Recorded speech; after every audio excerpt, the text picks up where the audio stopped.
Good evening. The time is 6:30 PM. I call this meeting to order. Pledge of Allegiance, please.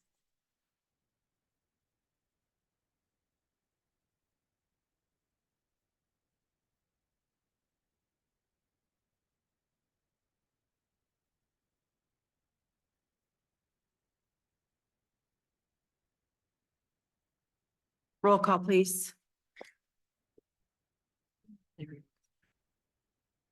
Mayor Jeffrey, Here. Mayor Pro Tem Cohen, Here. Trustee Westcott, Here. Trustee Bristow. Here. Trustee Tapey. Trustee White. Here. Thank you. Next on our agenda tonight is approval of the agenda. Is there a motion? I move to approve the agenda as presented. Second. With a motion and a second to approve the agenda, all those in favor, please say aye. Aye. Any opposed? Our agenda is approved. Next up on our agenda is public comment. Do we have any speaker slips this evening? And is there anybody online that's wishing to speak? Does not look like it. All right. For our consent agenda this evening, we have several items. We have the payment approval report in the amount of $432,571.69.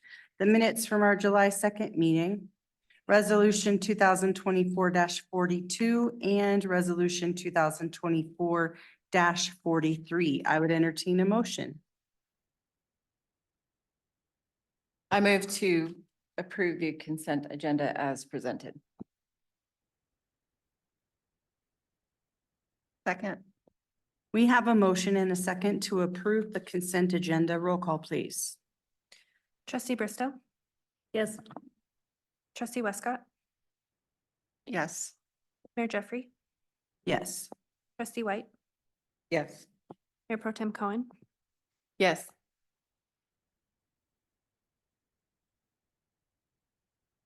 And the motion carries.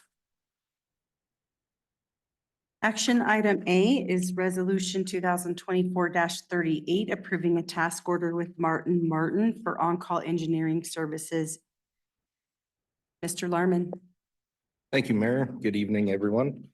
Resolution 2024-38 is approving a task order with Martin & Martin to provide owner's representative services on the elevated water storage tank project that was approved at the last board meeting. The town's utilizing multiple funding sources that all have requirements to have a licensed engineer oversee the project. Martin & Martin is fully capable and currently under contract with the town to provide on-call engineering services. So with that, I'd be happy to answer any questions. Are there any board members that have questions related to this resolution?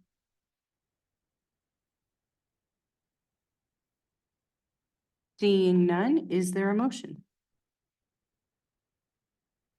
I move to approve resolution number 2024-38, a resolution of the Board of Trustees of the Town of Black Louis, Colorado, approving a task order with Martin & Martin Incorporated for on-call engineering services in an amount not to exceed $445,320. Second. We have a motion and a second. Roll call, please.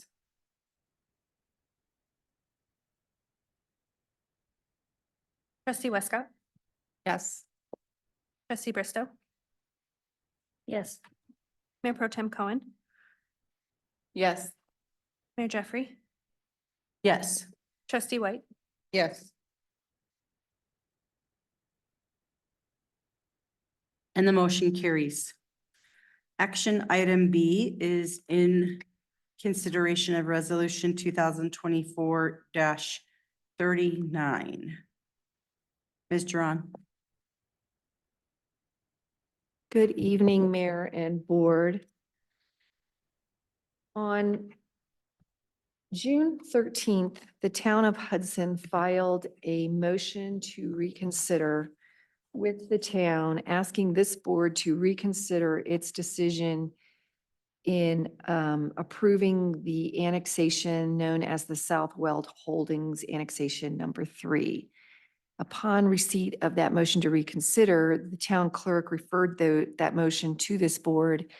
And on July 2nd, 2024, you gave general consensus direction to the town attorney's office to draft up proposed findings of fact and conclusions in support of a general direction at that time that you gave to deny that motion to reconsider.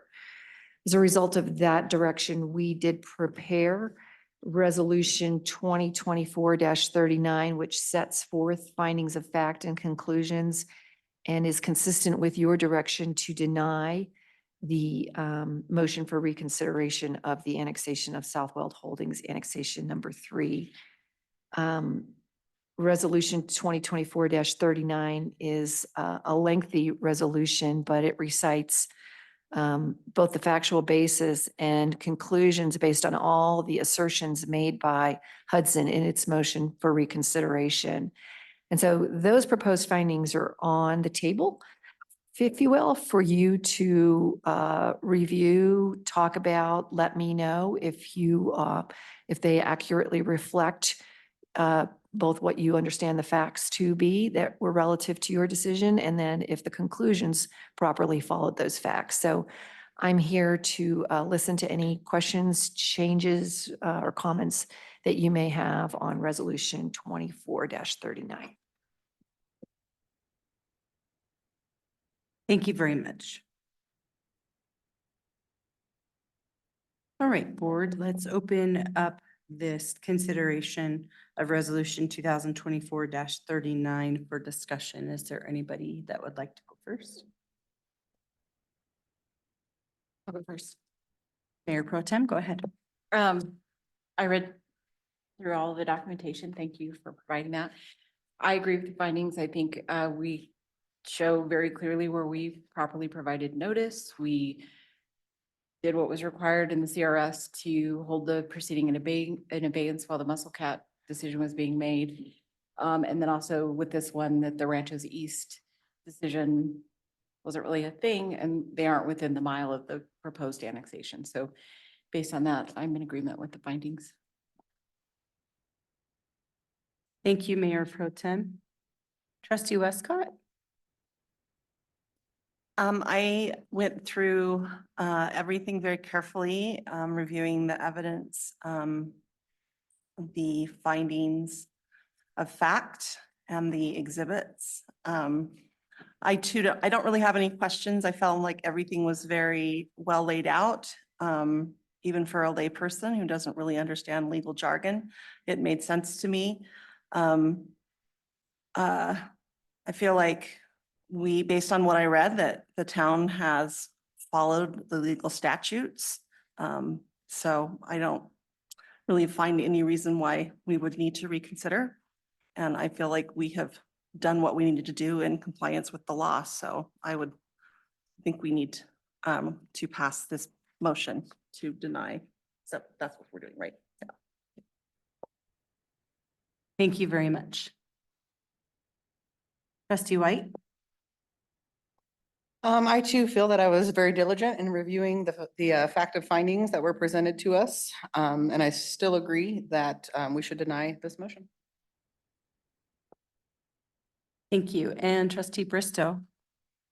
I have had the chance to review and all the exhibits and all the facts, and I don't have any questions or concerns regarding them. I do stand firm on that. Block Bowie did do everything in accordance with the law and made proper notice, and I don't think we should reconsider. Thank you. Thank you very much. I also had a chance to look over all of the documentation. I believe the findings are accurate, and I do believe that the conclusions follow these findings. So I don't have any other questions or clarification that I need either. Is someone willing to make a motion at this time?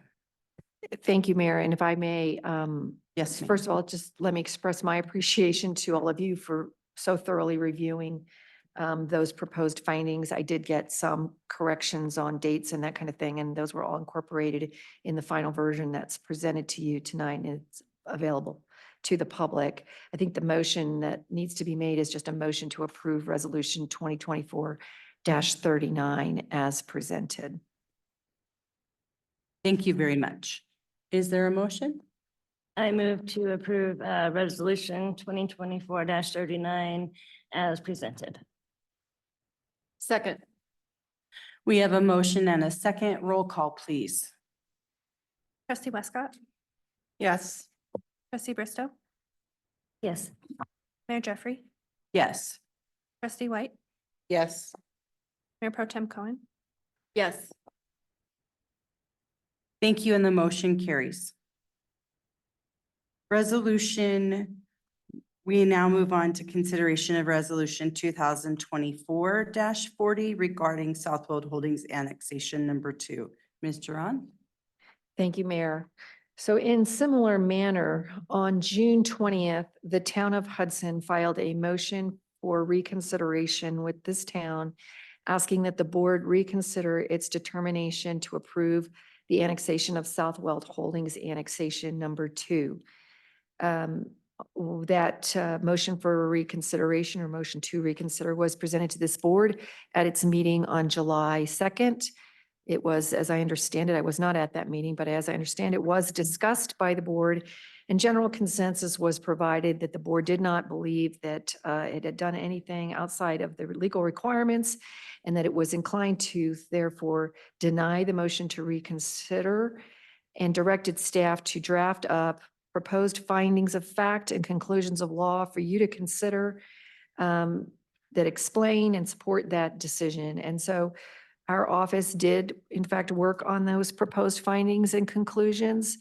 We, in that proposal that is before you for your consideration tonight, took each and every one of the assertions that Hudson made in its motion to reconsider and provided both the factual background and the legal conclusions to explain why you would not reconsider your motion in this matter. And so that is on the table for you to discuss, ask me any questions about, and consider whether or not to approve Resolution 2024-40, which effectively denies that motion for reconsideration.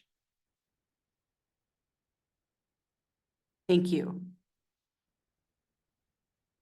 Trustee Westcott, any questions, clarifications, comments from you?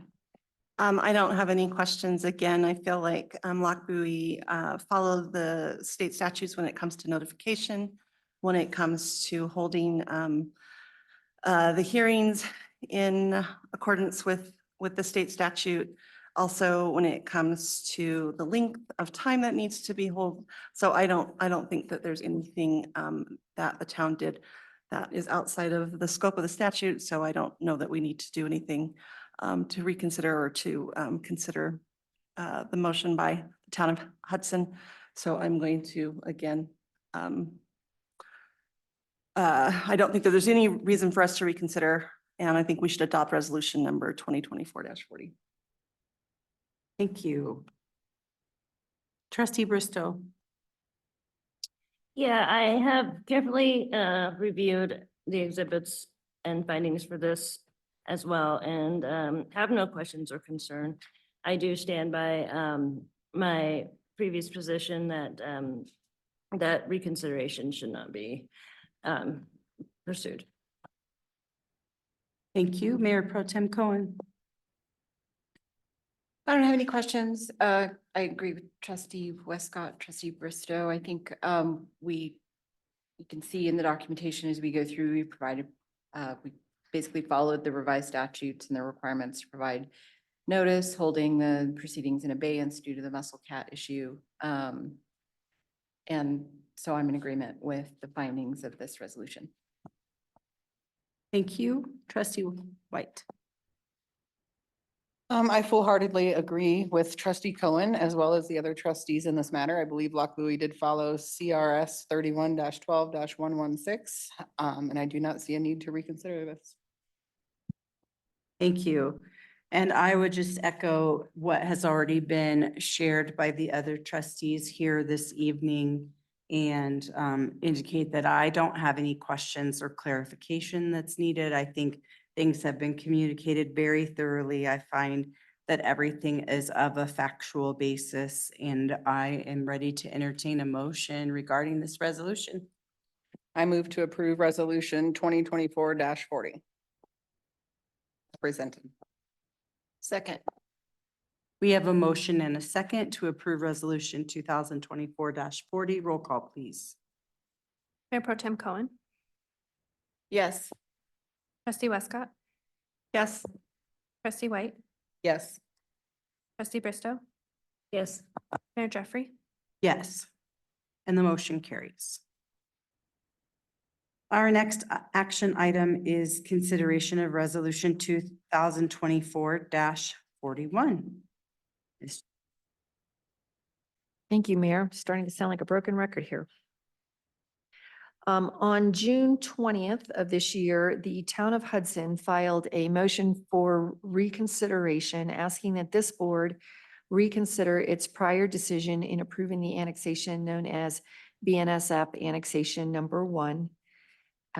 That motion that was filed on June 20th was then presented to this board at its meeting of July 2nd. And discussion ensued, as I understand it. And general consensus was provided or determined, it was determined that there was general consensus to go ahead and deny that motion for reconsideration. And then direction was given to the town attorney's office to draft and present to you for your review and consideration proposed findings of fact and conclusions of law that follow from those proposed findings that address each and every one of the assertions that Hudson raised in its motion for reconsideration and provide both the factual basis and the legal conclusions that explain why, in fact, that this Board of Trustees did in fact approve the BNSF Annexation Number 1 and therefore should also dismiss the motion for reconsideration. And so Resolution 2024-41 contains all those elements, and it's on the table for you all to discuss this evening. Ask any questions that you may have of me, make any corrections as to any statements therein that you think need to be changed, and then consider a motion to approve or not approve Resolution 24-41. Thank you so much. Trustee White. Again, I read through all of the findings of fact. I do believe that they are factual and therefore I will not reconsider this motion. Trustee Bristow.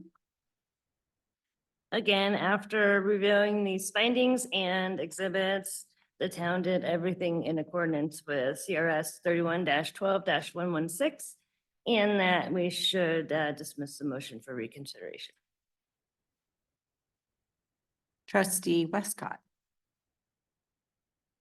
Yeah, I read through everything, and I think for me, the most germane and appropriate question was on page 6 of the packet where it says, how is the municipality to know of its obligations to mediate because of the existence of an agreement to which it's not a party unless another entity provides such municipality notice that such an agreement even exists. So Hudson didn't notify us that there was an agreement. We asked them for proof that they'd notified us. They didn't provide us with that proof. And so I'm left only to make the conclusion, I think that any logical person would be that we didn't have any notice. And so the whole basis of their argument falls apart. So given that, I don't see any reason why we would reconsider. So again, I don't think we need to. Thank you, Mayor Pro Tem Cohen. I don't have any questions. I agree with trustee Westcott. That was material to me as well, that Hudson still has failed to provide any evidence that they notified the town of Loch Buie of the Hudson Weld IGA through any of this. And also still the issue of that I think we can show we provided proper notice, which is their other issue. So I agree with the findings of this resolution. Thank you. I also reviewed everything and I appreciate trustee Westcott raising the that lack of communication about an existing IGA. I believe that our that the findings are factual and have a complete accuracy. I think the conclusions follow. I don't need any clarification. I don't have any additional questions to ask this evening. And as it appears that you all don't have other questions either, is there a motion? I move to approve resolution 2024-41 as presented. Second. There's a motion and a second to approve resolution 2024-41. Roll call, please. Trustee White, Yes. trustee Bristow, Yes. Mayor Pro Tem Cohen, Yes. trustee Westcott, Yes. Mayor Jeffrey. Yes. And the motion carries. As we have been doing since May, the next two action items are related to BNSF annexation number 2 and BNSF annexation number 3. Resolutions 2024-22 and 2024-23. And we are looking to open the public hearing for both of those this evening and potentially make a motion to continue them to August 6th. The time is 6:52 PM, and I will open the public hearing regarding these matters and would be welcome to address any questions or concerns any of you have, as well as a motion regarding continuation.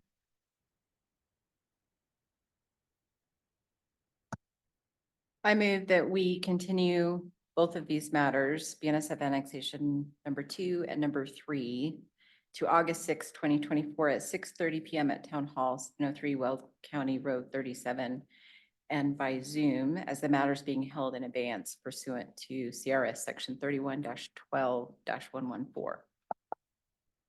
Second. We have a motion and a second to continue these matters. Roll call, please. Mayor Jeffrey, Yes. trustee White, Yes. Mayor Pro Tem Cohen, Yes. trustee Westcott, Yes. trustee Bristow, Yes. And the motion carries. The time is 6:53 PM and the public hearing is continued to August 6th. All right, moving on in our agenda to discussion. The first item under discussion tonight is the trustee vacancy. Was there someone specific that wanted to speak to that? Mr. Ukert? Yeah, I can briefly go over the options and Maureen can correct me if I'm wrong. There is a vacancy, as we know, and the vacancy, there's basically 3 options until November of this year, 24. The board can choose to leave the seat vacant. They can choose to, as they've done in the past, advertise that there's a vacancy and ask residents to apply for that vacancy, hold interviews, or the process, whichever the board prefers. And the third option is a special election. We're still barely within that window, but that window closes pretty soon. I think the middle of next month or the beginning of next. And then, of course, costs associated with a special election. I think just in general, those are the 3 options available on how to fill the vacancy in the board. Is there anything either of you would like to add? Just want to clarify. So what the statute says is within 60 days, you have to fill it or hold an election. And then if you don't hold an election, you must hold an election, which is kind of, I don't know who drafts legislation. But then for us, if we take that full 60 days and don't do anything and then try to hold an election, we have a problem because you're not allowed to hold a special election within 90 days of a general election. So we'd be up against that. So while leaving it vacant isn't necessarily something that the statute says you can do, in effect, you would be leaving it vacant because we wouldn't have any way to hold an election to fill it if you haven't filled it by appointment. So I just want to clarify that for the record and then just let you know that historically in this town, the Board of Trustees has advertised and sought people to be appointed. We've, in my 15 years here, never held a special election for this purpose. Any discussion regarding the trustee vacancy, sense of what you all feel we should do?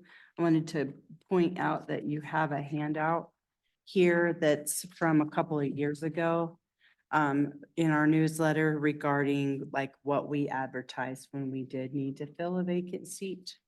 But any comments, questions, thoughts? Trustee Westcott? So I was appointed to fill a vacant seat 4 years ago, 4.5 years ago. And it wasn't, they didn't advertise. Basically, I got a phone call from the mayor and he said, hey, do you want to do this? And then somebody else called somebody else. We both came in and spoke to the board and then they vote. So that's one way to go, I guess. And then the other way was this one where we advertised.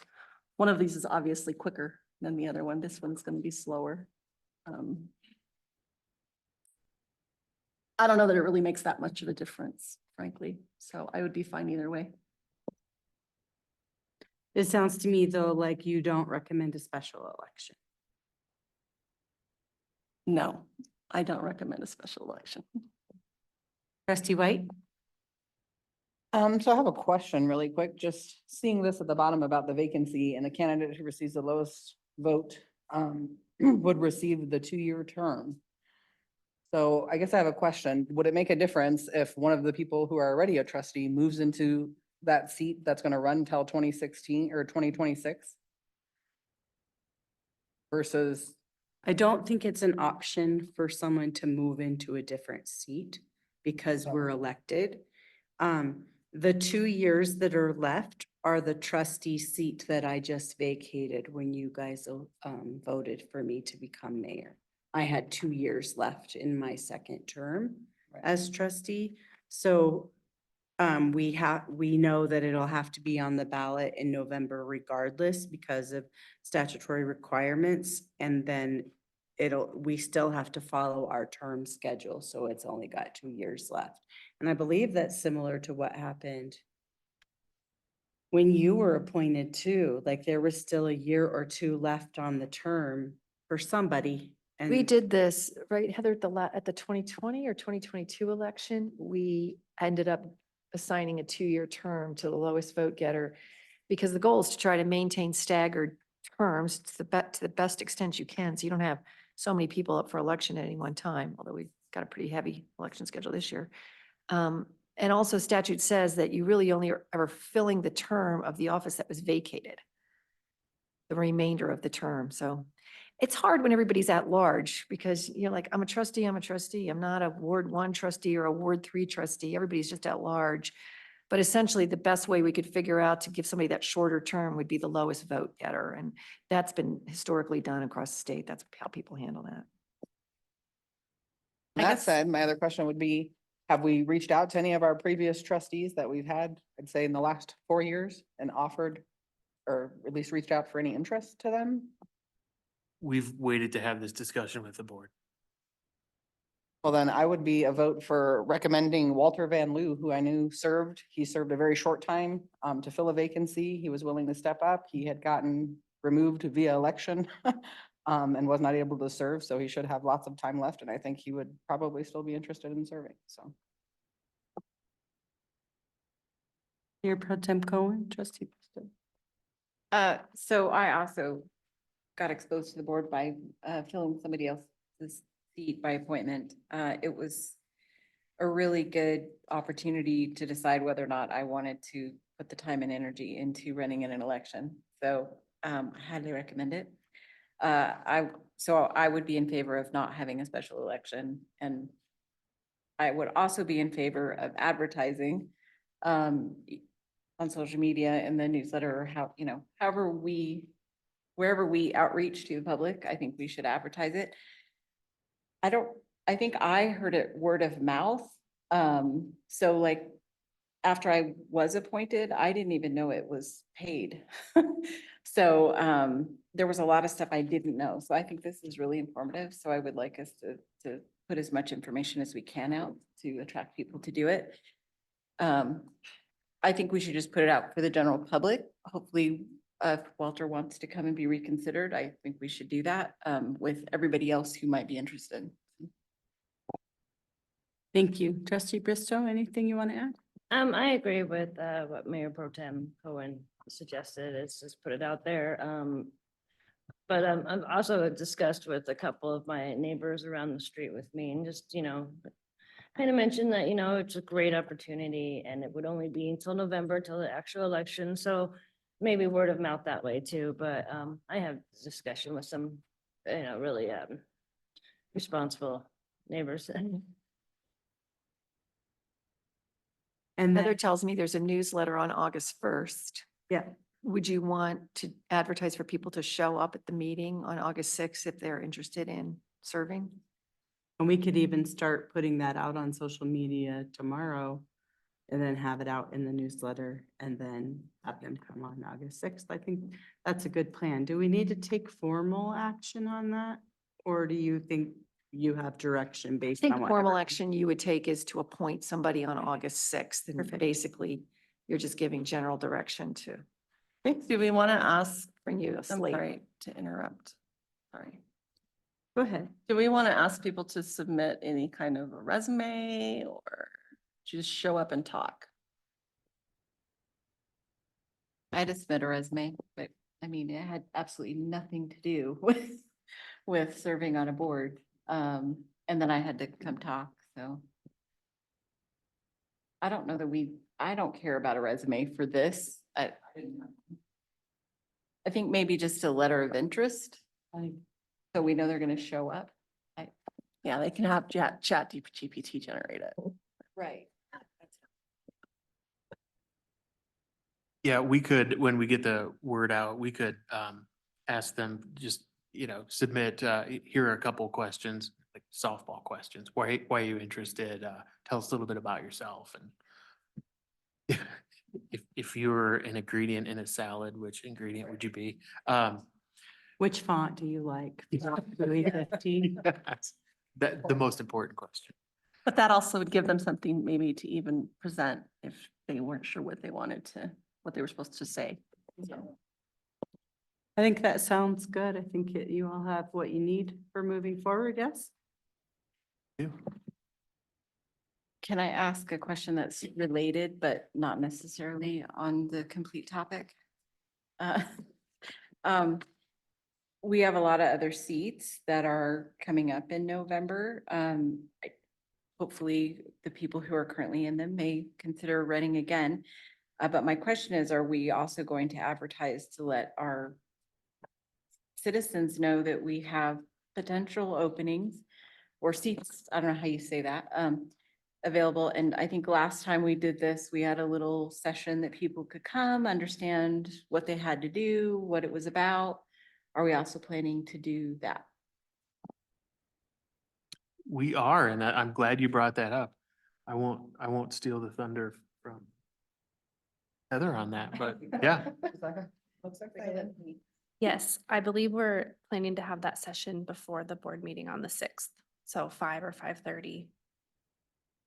One of those, but it'll be, and we'll advertise we can put it on our website and Facebook and let people know that we have some seats. And we also talked about a little kind of package of information, just to help for anyone's interested and have just a kind of an informal, answer questions and talk about the positions. And I do have one other question clarifying.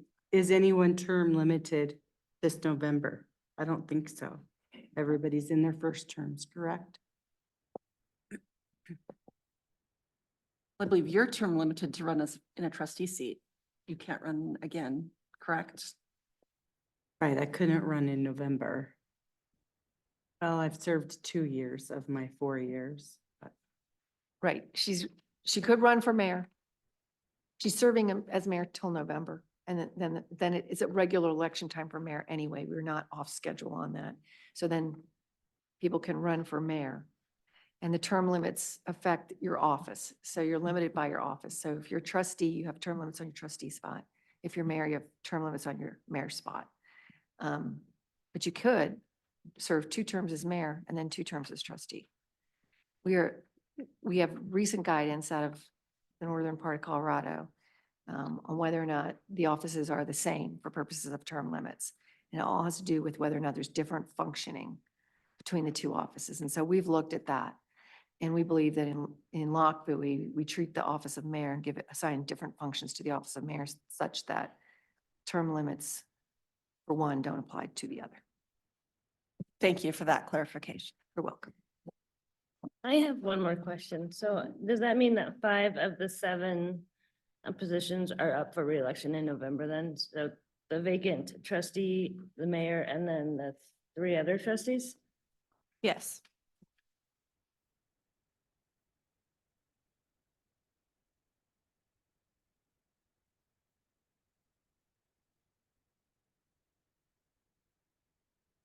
So, Heather, I would just say my seat is not up. So if I'm happy to be available for that meeting, if I can sort of just be here to say, here's sort of some stuff that you do when you do this. All right, any other discussion regarding the trustee vacancy? Okay, parking and traffic calming. I believe that is trustee White.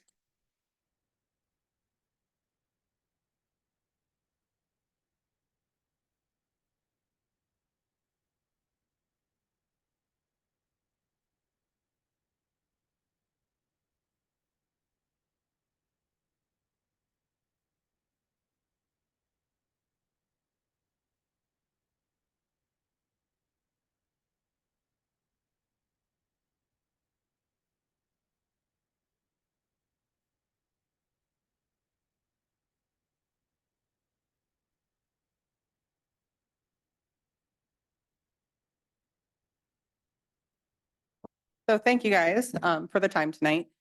I'm basically here with some of the same concerns I've had from what brought me into running for office here, which is basically safety. I'm a stay-at-home mom with 4 kids and we utilize the parks and are walking around our neighborhood all the time. I know that this is an issue we've talked about a few times. I've met with Chief as well as Chris, and they did come out and make a few changes. However, I do feel like we've fallen a bit short. So on this first slide, this is just, obviously, we know that we can park in our neighborhoods. What does the Colorado law actually say about residential parking? The Colorado parking law does not designate off-street parking in front of your home as belonging to the homeowner. The streets are open to all, so technically it is acceptable for someone to park here. But here is what the parking law does say. It does have guidelines.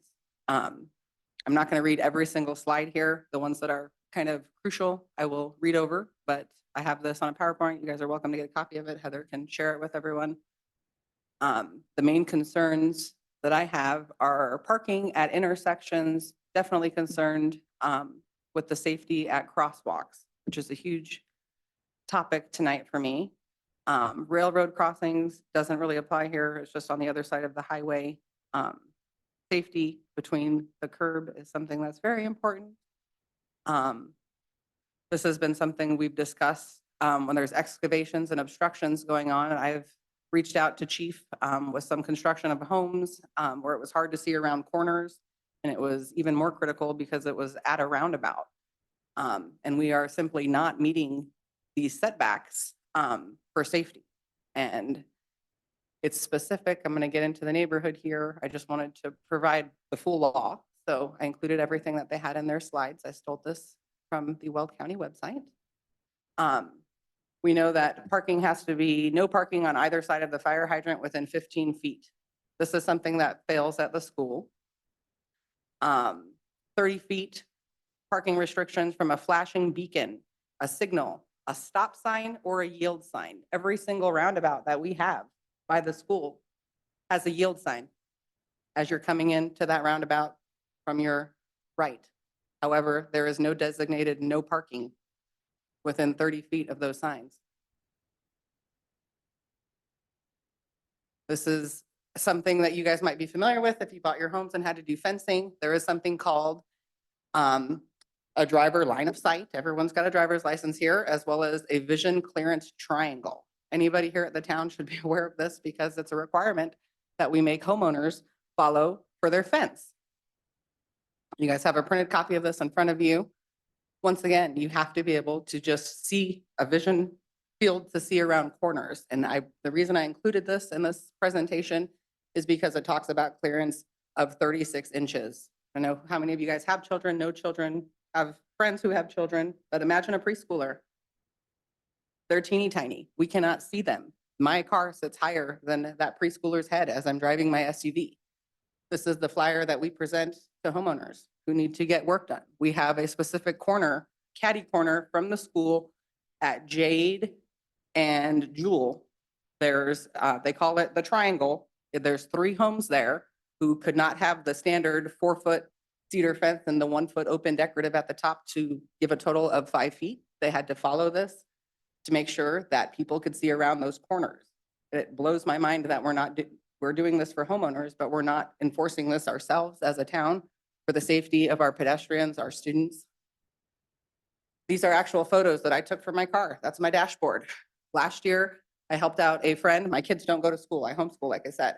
I was driving from my home, which is just a few blocks down on Hermosa, down Jewel, around that roundabout into the school parking lot, picking up a child for a friend, getting that friend in my car and driving back towards my home. This is coming out of the Jewel parking lot. This big picture is coming out what the school is on the right-hand side and coming through that roundabout. And if you look at this top small picture of that white SUV, you can see as I'm approaching that intersection, which has a crosswalk as well as a yield sign. There's an SUV parked right there at the corner. As I approach, there's 2 more cars inside parked at a dead stop inside of that roundabout. There's no stopping in a roundabout sign. There's no parking. That should have a double sign because at this point I'm talking about a crosswalk, which should have a 15-foot no parking on either side, as well as the fact that there's a yield sign there, which should actually increase that to 30 feet.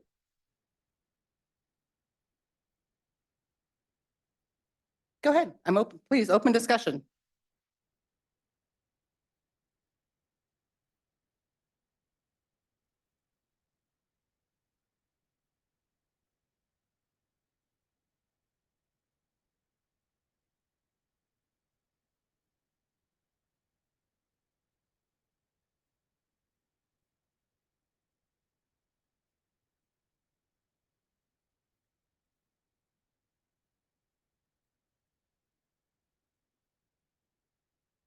We are not addressing these issues in our current code, or that it's in our code and we're not enforcing? It is in our code and we are not following it. Okay, We are deferring to the Colorado 2003 traffic model traffic code.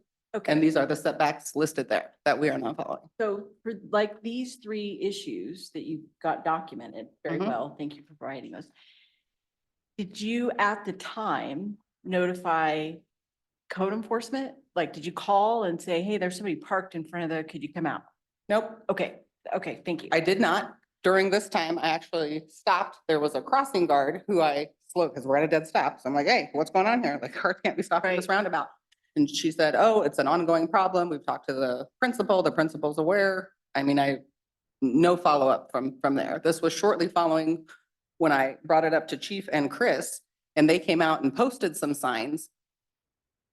And as I continue, it'll be a little clearer Thank you.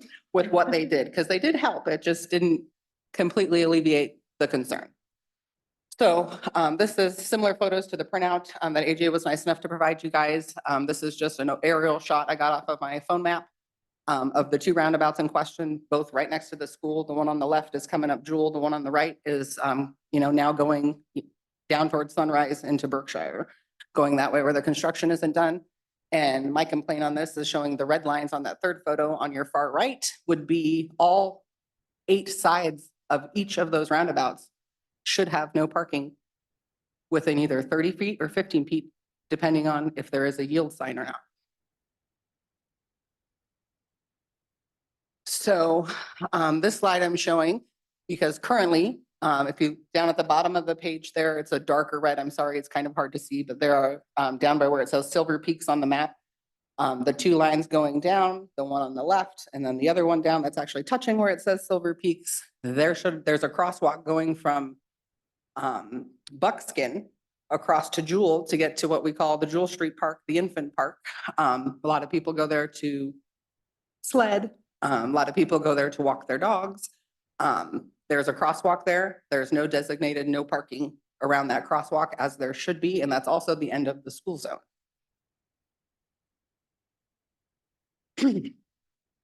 These slides is showing, again, a concern for crossing. And the main concern I had, like I said, I take that roundabout, I go to the right, head up towards my house. And in doing so, there is children coming, if you look at the big photo, you can see kind of that U shape where the buses come in and out. That's just a little bus pull off to drop off kids. At the top side there, going up Jewel where that orange mark is, there should be a crosswalk there. That is the new sidewalk, and that is my second concern on the bottom photo. If you take a look at that blue line that I drew in at the top of that photo, the sidewalk is incomplete. I'm not sure. I've asked about it several times. We're told the builder, the town, someone's going to complete it. Another school year is starting and it's still not complete. And because it's not complete, there can't be a crosswalk where that orange mark is, and there should be for child safety. Kids are running across that street on that side. Not everybody lives down going towards the roundabout. Not everybody is going to cross there. So I think just addressing that people are using the other side of the bus pull off. There is that sidewalk coming, like you can see. They just cross right there where it dumps you into the street because there is no sidewalk for them to walk home. So they're forced to cross there. Yes, yes.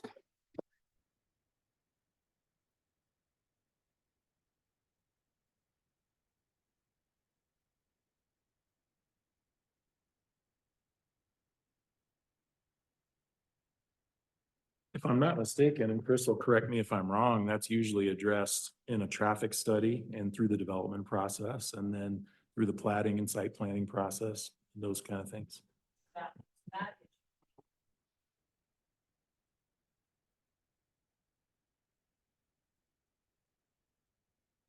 Well, it should have already been done. It's already there. Yeah, in this particular situation, the Silver Peaks subdivision has a master traffic study. And then each phase has a traffic study that addresses the impacts for each specific phase. However, before, back in the day, when a lot of this stuff was designed, the west side of Jewel is obviously older than the east side of Jewel. So trying to blend some of those together has been difficult. It's a lot, the situation of the County Road 2 construction where, you have old construction, old plans, new construction, new plans, and trying to make sure all of those tie together sometimes can be a little difficult.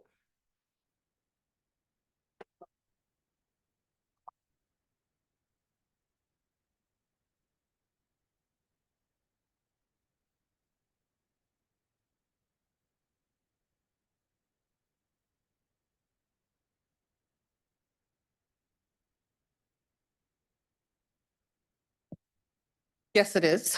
In the past, I was told that sidewalk would be completed and there would be a crosswalk there. So my issue is they've completed the crosswalk up until about from me to Chris. And it's just left open and it doesn't connect. Therefore, there can't be a crossing. It's like, the builder or the developer or whatnot did their portion of the sidewalk and there's, 50 to 100 feet that are missing.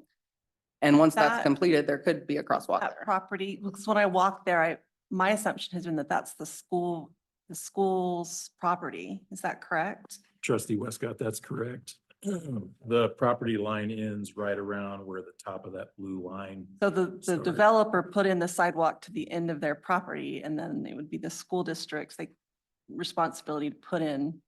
So I'm in agreement with you because that's really annoying to me when I get there and I'm like, I have to cross the street now because there's no more sidewalk. I totally feel you on that. But that's been my conclusion, is that that's a school board issue to go back and nag them because they have to put that in. Is that your contention as well? Or That is, in fact, understanding? our contention. We went back and forth with the developer on getting the sidewalk in a timely fashion, and they got that put in, but of course they had to draw the line where their property stopped, and they said that they could reach out to the school district, but that it really wasn't their responsibility to do so.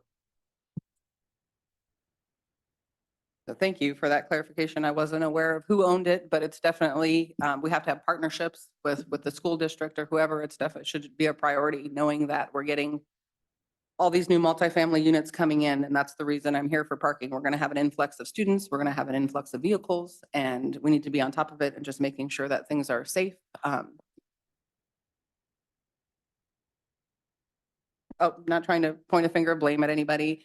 And I don't think our staff has done anything wrong. I honestly just think, like Chris said, some of this was done before, and a lot of these roundabouts and that crosswalk, those have been added since I've lived here for 7 years now. So I think changes have just been coming in maybe faster than we're able to keep up with some of the posted signage that would be required.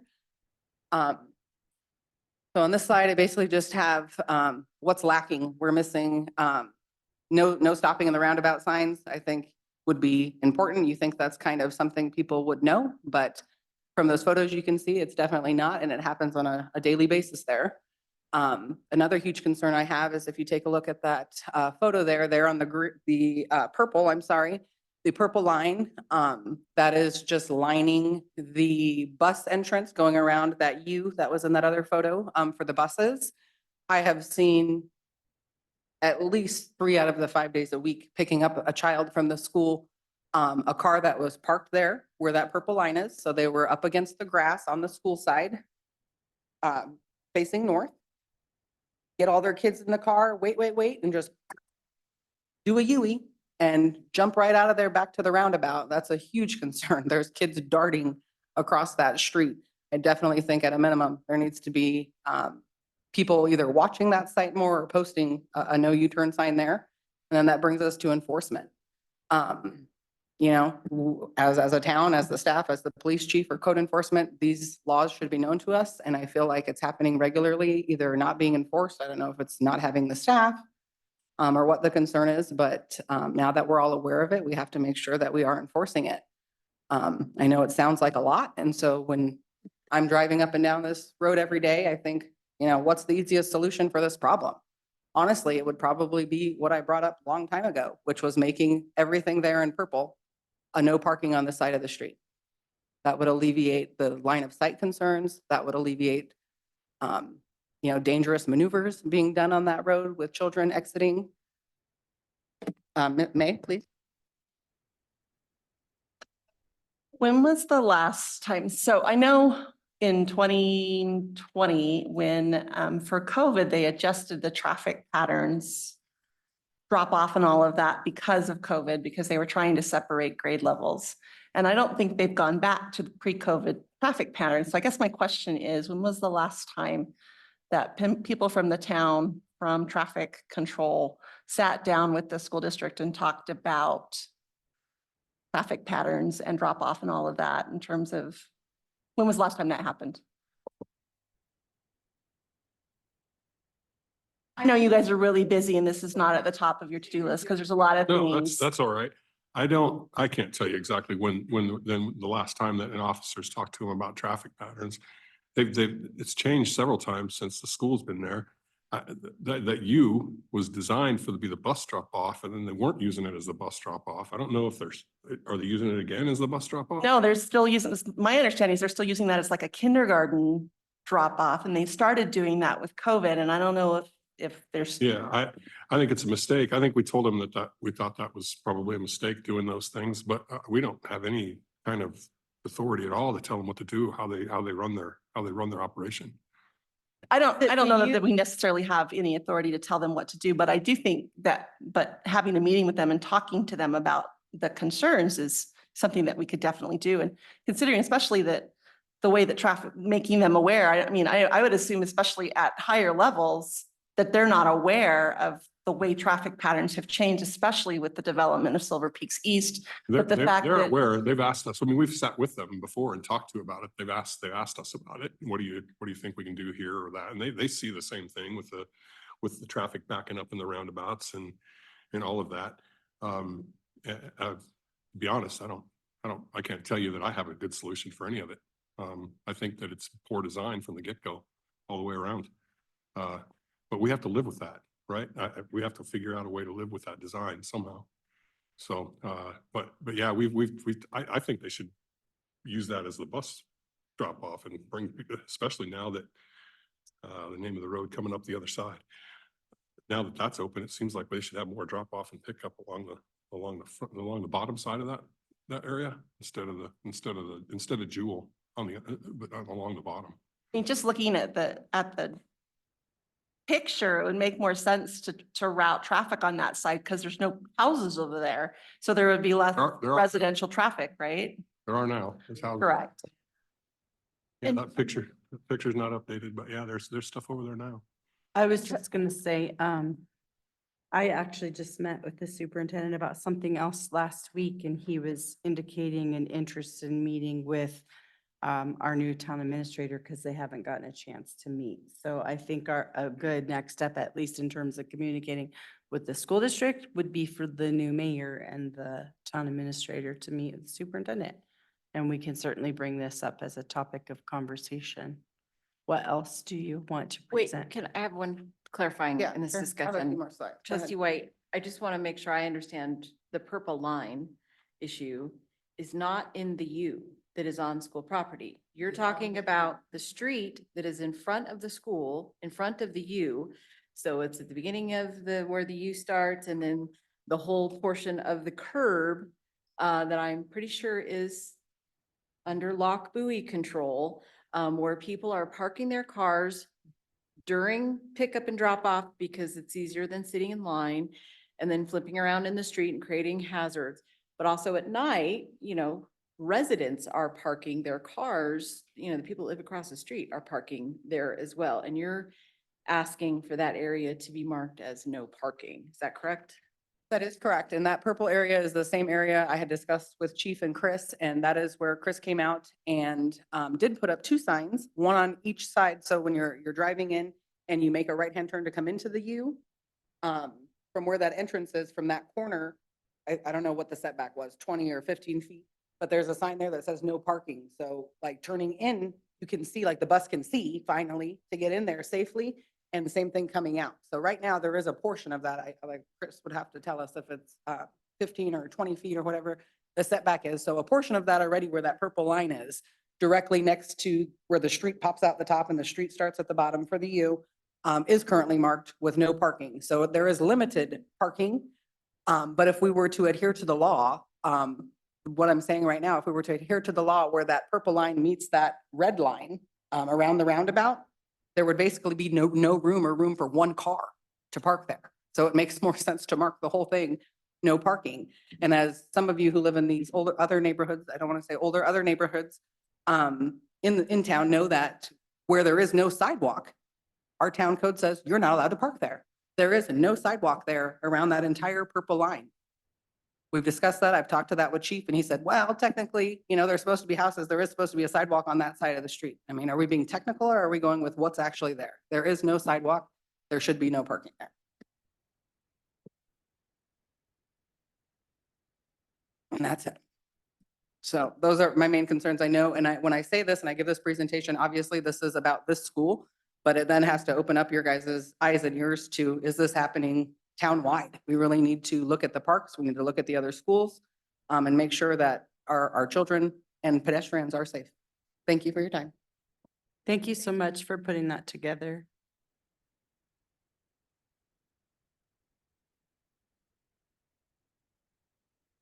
Any other questions or comments related to that presentation right now? You gave us a lot to think about. Hi.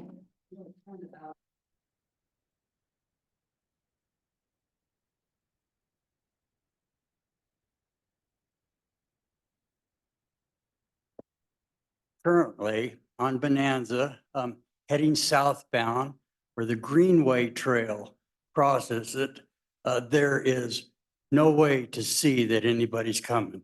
Someone is going to get hurt there. You have no way that, what trustee White is talking about, there is not a line of sight there. It's a 6-foot fence and the trail. And I just want to warn you because it's a very dangerous spot right now. Thank you.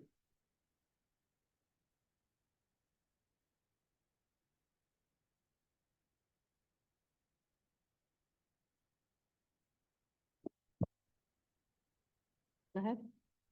So I'm just, thank you for doing that presentation, but so what now? I mean, it seems like you sort of made a list of items. I mean, I guess I'm not sure what we do at this point. It yes. seems to me there's enough interest that it would be appropriate for it to be on a future meeting agenda to have kind of a discussion and a response from the town. Does that sound right?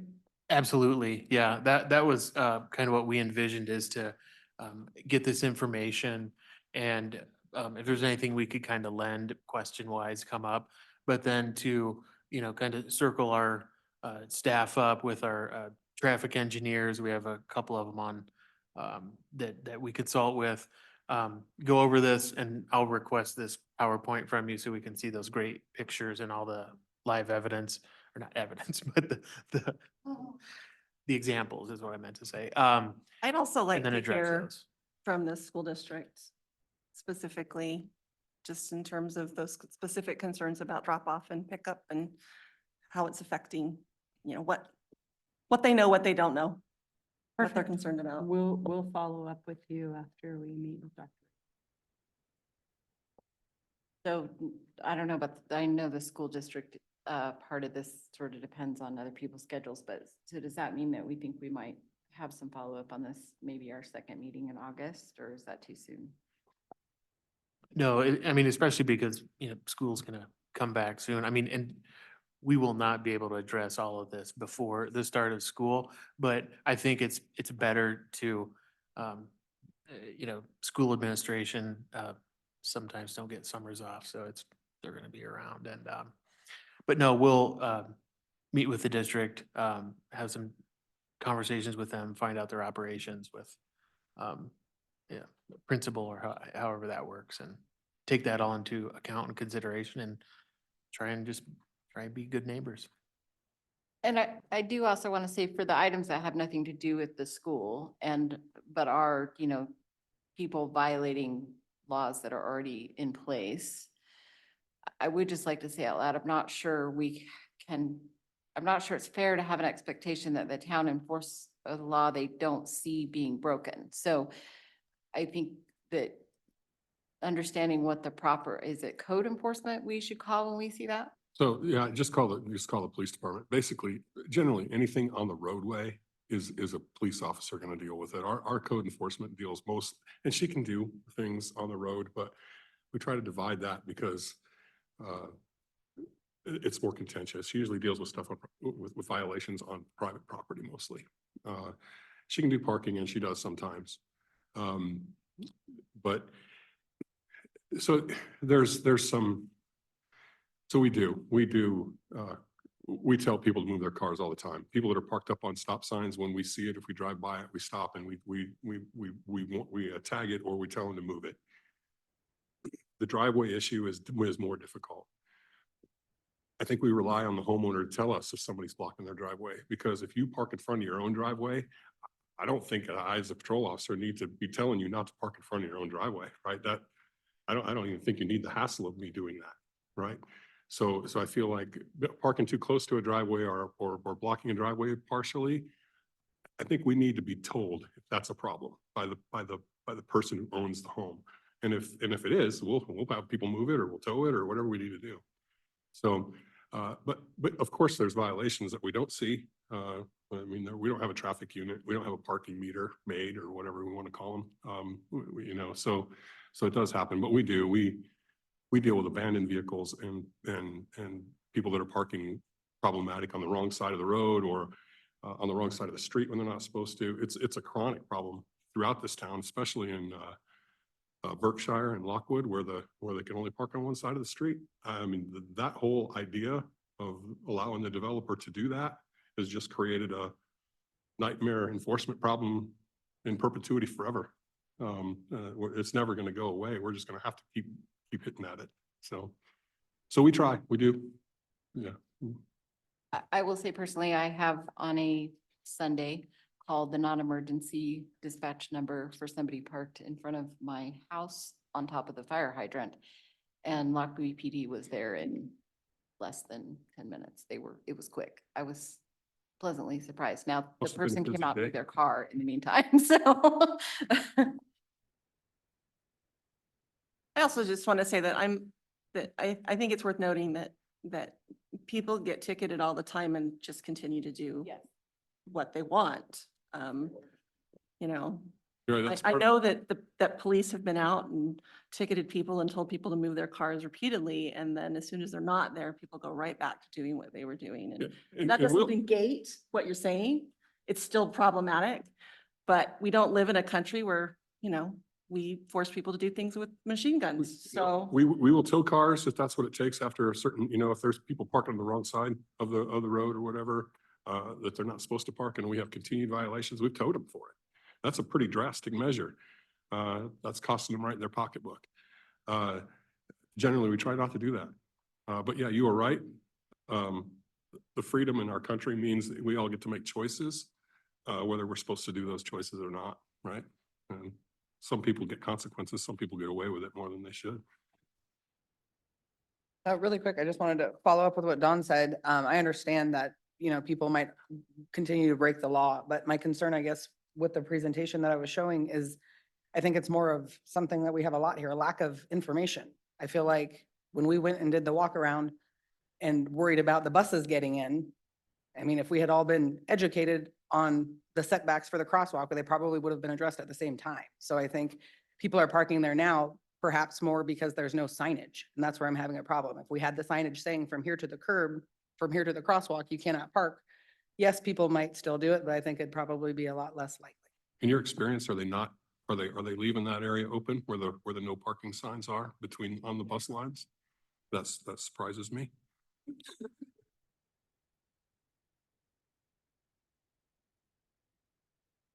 Thank you very much. Staff and attorney updates. Start with water and wastewater.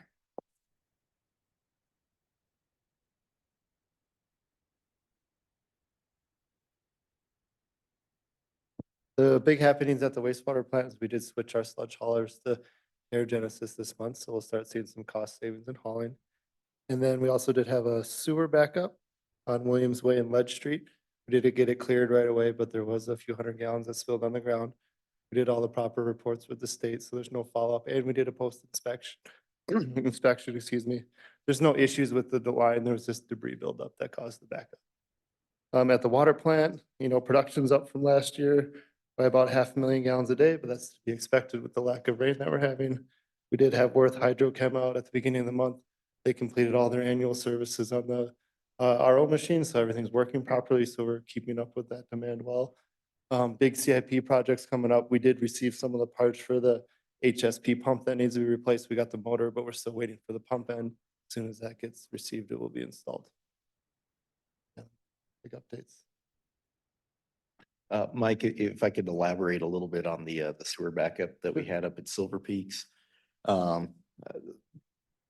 What we believe caused the debris backup in the line is that there's only 2 houses on that segment of line. And with the grading on a sewer line, you typically, rely on the flow of water to keep the sewer clean. So that was an issue that we identified. We're taking some steps to go up there with a water tank and flush those lines more frequently to prevent this in the future.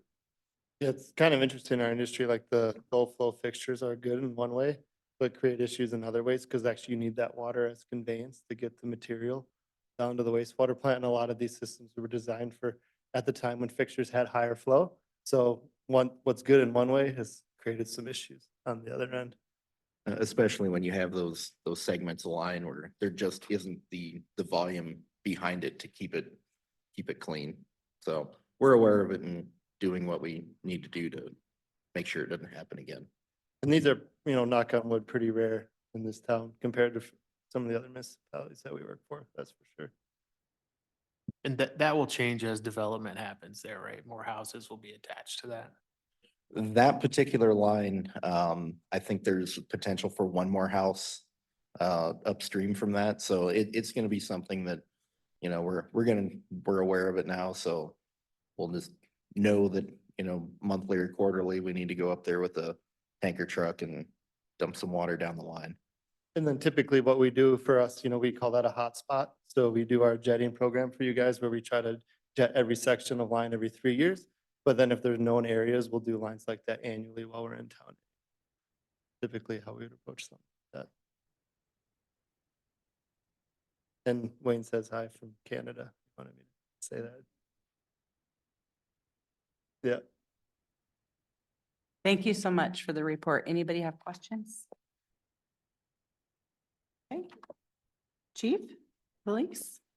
Good evening. You see my incident report there, and so it's still, everything's holding pretty steady, a little bit down, but still all pretty steady right now. A few highlights that I wanted to give you well, first we'll talk about the 4th of July a little bit. Trustee Cohen was asking me about that before the meeting, and I was planning on giving a little update on it since it just happened. So the change in the fireworks ordinance, we didn't give as many tickets this year, I don't think. We gave a handful of tickets, but all the tickets were for the illegal mortars, the big in the sky stuff. Last couple of years before that, there's been more tickets for what would normally be legal, which is legal now. So I think that's a positive. The mortars are still tough to catch because you see them go off, but you don't know where they came from. So you have to watch them happen as they occur. And from my understanding, that is exactly what happened. Wasn't it, Larry? We saw it happen. He was on a ride along that night, so he had a good time. I'm seeing some of that.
America.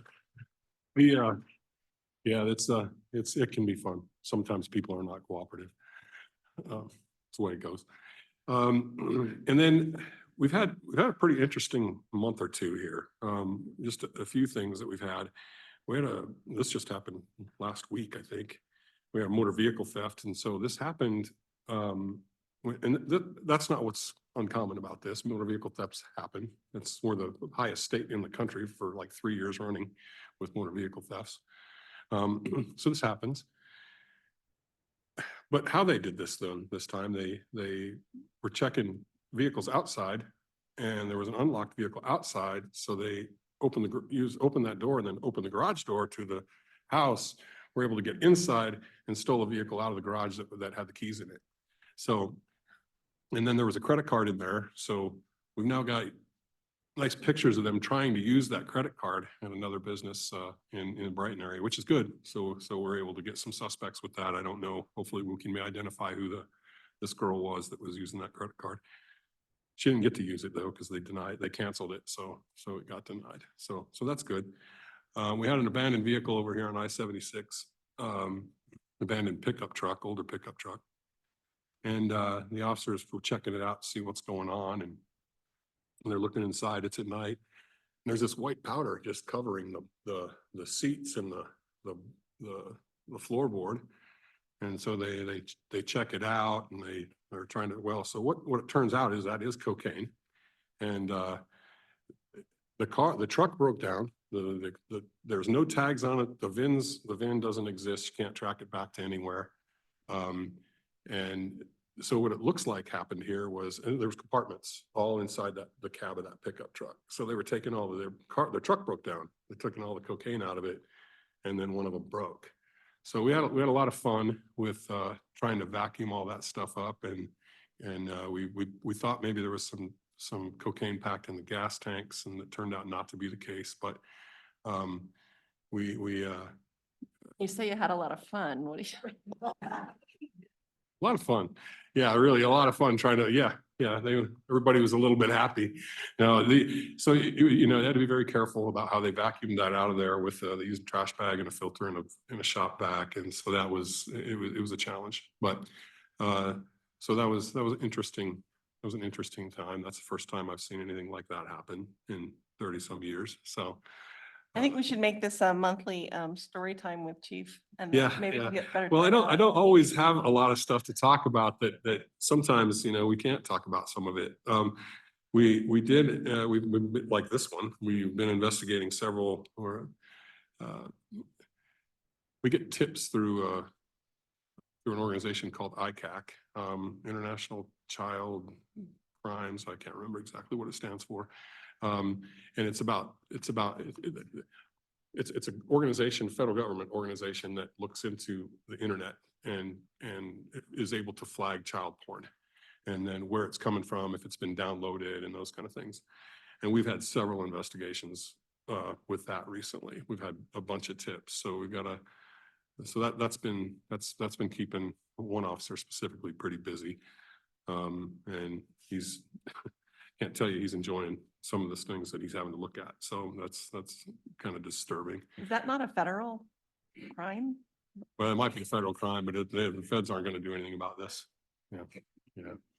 And then we had a drive-by shooting a couple of weeks ago at a party involving, I don't know if you guys remember the homicide that we had at Christmas time a couple of years ago.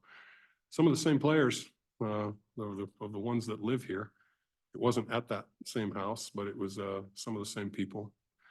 And fortunately, they shot 7 times. They didn't hit the guy. So that's good. But we've made 2 out of 3 arrests. The main shooter was a female, which is uncommon, and she's still at large. So of course, all the shooters are from Aurora and Commerce City, not from here. So, well, actually 2 of the 3, one of them was from here. So, yeah, so it's been a little bit, little town no more, huh? What neighborhood was that in, Chief? The recent one? The last one, I think, was in Bella Vista. Yep. Yep, there you go. Yeah, it's your neighborhood.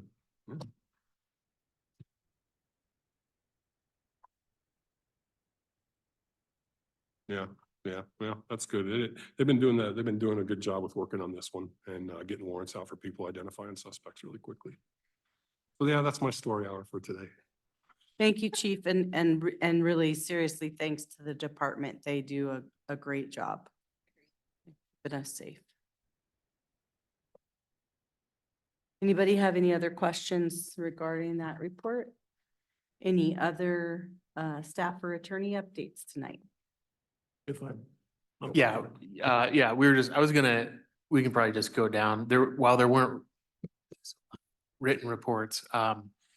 We were just gonna give some kind of generic off the cuff things that are relevant since the last meeting. So I know some of you have met our interim finance director, Victoria. She goes by Vic. And what we handed out is just to Trustee Cohen's comment at the last meeting about budget. We were working on this, it's still a little bit in draft form as it comes into focus. But I think I'll just have Vic kind of walk through that and any other relevant information. Thank you, Victoria Runkle, interim finance director. Yes, I put this together and I'm already a week behind, but I'm swimming against the tide here and that's okay. However, this is the calendar for budget. And we're it's getting there in a good way. And the other major thing that we need from you, not tonight, but as you think about this, is on page 3, and I put it in yellow, is a budget meeting. I've always been told not to call it a retreat, from my other previous job. So a budget meeting of some sort. And I mean, there's Saturdays you can do that. You also have some available Tuesdays that you're not in regular meetings. You could do it in a Tuesday evening. You can see some of the other issues I just highlighted there in terms of what we would go over, highlight what we're doing already, most of that. But then talk about what are the big drivers for the 25 budget. And we already identifying those, if you will, we're doing that. And that would be the agenda, if you will, for a budget retreat in August, and also to hear about your ideas before we finish allocating all the money. Then you can see that on page 4, that we would publish the notice of budget, which is legal, you have to do, and we would give you the budget on October 15th, that we would present the budget. That is the evening that we're also recommending the budget public hearing. So we would advertise it, we would have budgets available both electronically and a hard copy. And we would have the public hearing then, so you could hear any citizen that wanted to come and talk about what they would like to see in the budget. And we'll have, here's what we've done, is there something we forgot, that kind of thing. So we're recommending that for October 15th. And then finally, so that would be a very quick evening, if you will, from staff. Then we're recommending, sort of another couple hours, whatever is the culture here. Everybody has something different, but we'll prepare that. And then we would have a budget retreat on the 25 budget. And I just put in Tuesdays there, but again, it has to be your decision on Saturdays or Tuesdays. People will be here when you say that. So we have left election day free. Not put anything on there, if you will. And that evening is a Tuesday. So my practice is just to leave that blank if people want to get out early. This is going to be a big one, just, national elections and all that. So we left that evening free and from budget. And then we would have November 19th would be the budget adoption and the property tax ordinances. There's one for obviously Wilder and one for Adams County. And so that would be the evening that we would adopt those ordinances at this time. It does build in time. You have December if you need to, but it's also, the other problem is if you get a lot of distance and time between your budget retreat and the adoption, sometimes people feel like we have to go over a few things again. So we'd like to do that as close to as possible. That is real quick overview of the calendar. And I'm here for any questions.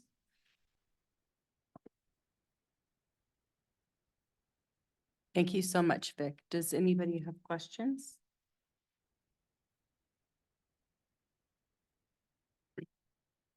So I'll follow up and we'll coordinate the meetings where we need to lock those in. So we can do that. Well, we are making some progress on our wastewater treatment plant expansion, continuing to work on the bridge replacement project. A lot of utility coordination, as well as had our first meeting with Landmark Structures today to get the tank project started. But I know that's not what you guys want to hear about from me. The County Road 4 situation is probably what you want to hear about. And here's kind of the summary of where we're at. The first week of August or July, we started noticing the depression in the road. You know, typically when culverts fail, they don't fail at the rate that this one has. So that was a little unusual, but when we first noticed it, I engaged Martin and Martin and we started evaluating our options, identifying some geotechnical consultants to bring on board to do some soil testing. Some of you may have noticed the rig out there yesterday and today, and they'll be out there tomorrow to continue the boring and soil sampling. Like I said, the failure progressed in part because of the sandy soils. There was not really good backfill material around that culvert. So when the structure compromised and water was allowed to get into the subsoil, it just lost all integrity. Primarily because, I mean, sand doesn't have a lot of structure anyway. But if you can think of, you know, if you've ever been to the beach and you stand on the beach and the water comes in and it washes it out from under your feet, that's essentially what's happening, which is why, you know, plating the depression and trying to span that in a temporary fashion doesn't necessarily work like it does on the bridge, because with the bridge, we're spanning that failure point in the road surface across the superstructure of the bridge. So the actual structure of the bridge is carrying the load as opposed to the soil underneath. So where we're at now is that we have spent a lot of time in a short amount of days. We have narrowed in on a few potential solutions that should allow us to make a structural permanent repair to the culvert, as well as open the road relatively quickly, given the scale of a project like this and all the things considered, primarily, you know, the public safety, and also not compromising the ditch and its ability to carry water. That's really kind of a big thing. Some of the potential solutions that we're looking at will actually involve bypassing the ditch through a series of pumps and hoses so that we can create a dry work zone inside of the pipe to do some structural repairs. And yeah, we're hoping that by the end of the week, we'll have a solution, you know, identified and fully vetted to where we can go through the approval process with FRICO and hopefully move forward as soon as possible. With one of the solutions is a shotcrete solution where if you've ever seen any videos of people working in a mine or in a cave, they spray the concrete on the ceilings. That's similar to the process that we're evaluating. What we're looking at would actually install a rebar reinforcing cage inside of the pipe. So the existing pipe would essentially become a form for a new concrete pipe inside of the existing pipe. If that's the route that we go, we're anticipating construction could take 3 to 4 weeks. But hopefully we'll have more answers and be able to provide you a better update probably by the end of the week, early next week. I'd be happy to answer any questions. I'm sorry, I don't know this already because you guys have probably told us 13 times. This specific culvert, was this something already on our list, like in the budget to have to fix eventually, or is this all So special money? we're currently evaluating a bridge, or not a bridge, a culvert on County Road 39, which was on our radar. This one we had looked at last year because we had some suspicions when we looked at the County Road 39 one. And it was showing some signs that we needed to, look at replacement or rehabilitation of it. But there was no, structure, deformity, last year. We didn't think that this would happen this year.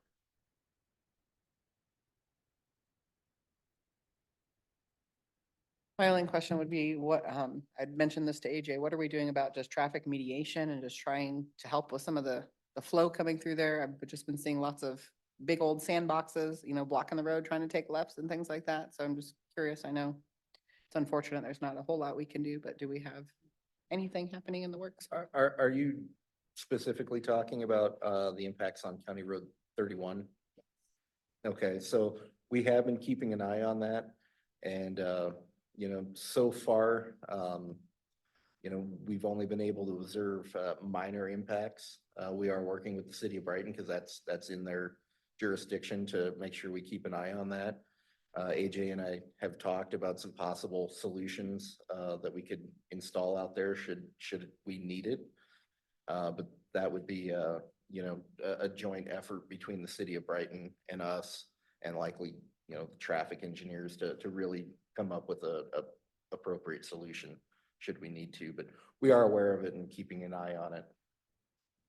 Appreciate that. I would just say personal experience coming back home from, like the rec center in Fort Lupton, coming back that way through 4 and County Road 31, the opposite direction. Right. I mean, it was at least a mile long, almost every day between 2 and 4 o'clock. You can barely get down that road. So I'm Between glad to know. 2 and 4 is, a good time to maybe go out there and look at it.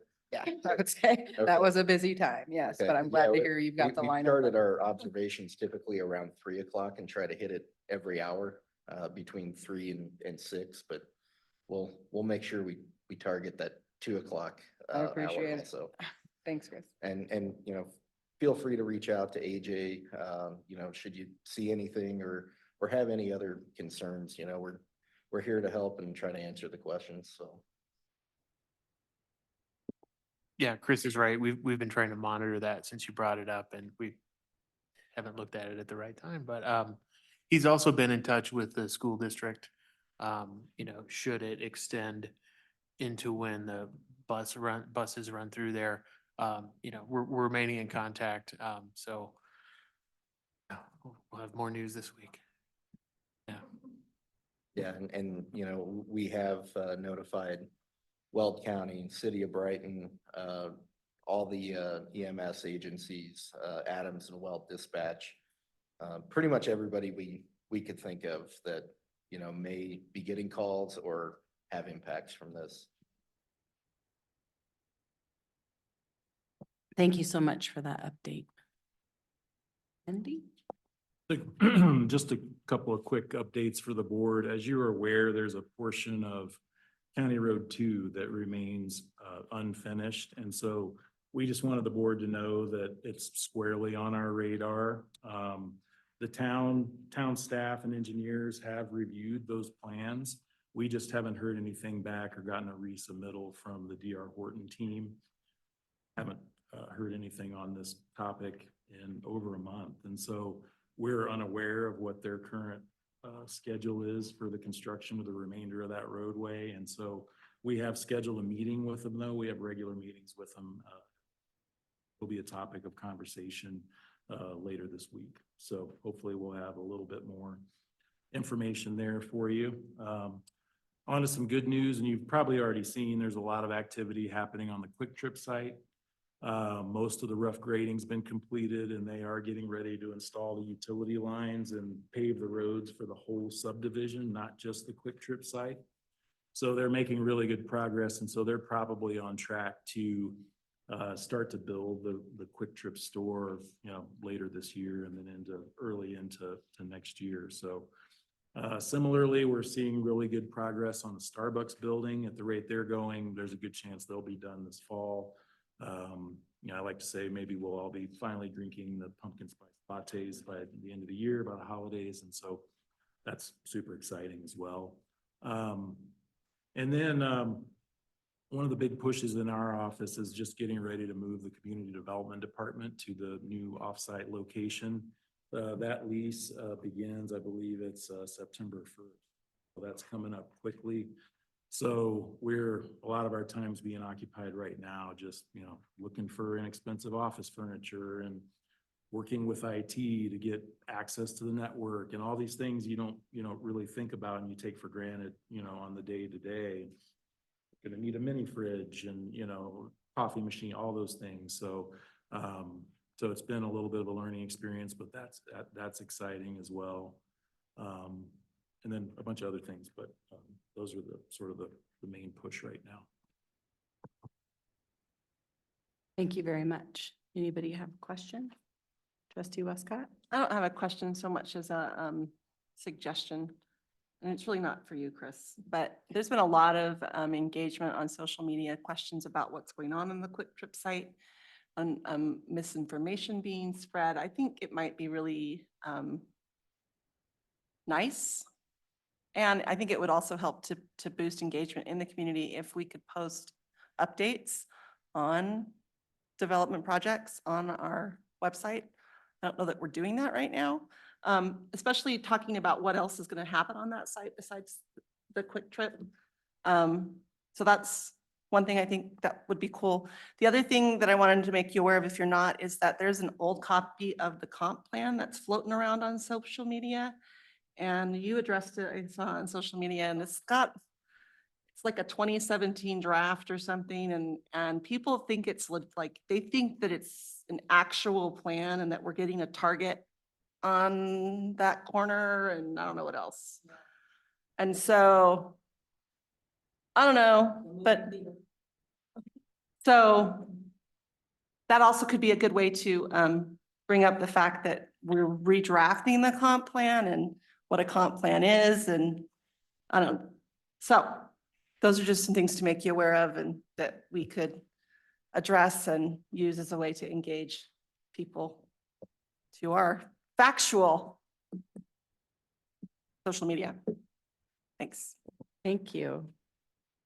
Was a good segue to trustee comments. Do you have anything else? No, that was my trustee comment. Mayor Pro Tem Cohen? I don't, let's see, I guess my one comment is, well, I have many comments of thank you for all of the fabulous information. And I will say again, you all are awesome. Also, the budget calendar, thank you for doing that. I just will put this little bug in everybody's ear. When we start talking about when we want to have the special meetings to talk about the budget, we typically do our board retreat on Saturday. But I would just like to say that it feels like everything's on fire all the time now for you guys. And I don't think you've had holidays and days off since before Christmas. So because staff has to be present at those meetings to talk about budget, I'd like us to consider maybe doing those if it's better for staff to extend on a Tuesday or some other day rather than spend one of their Saturdays here. I would like us to talk about that if that is agreeable to staff. So. Thank you very much. Especially if we could do it in that window of time where I can wait. We're here from 4 to 6. I mean,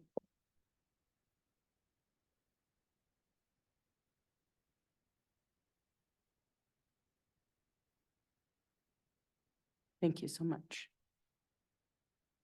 Trustee Bristow?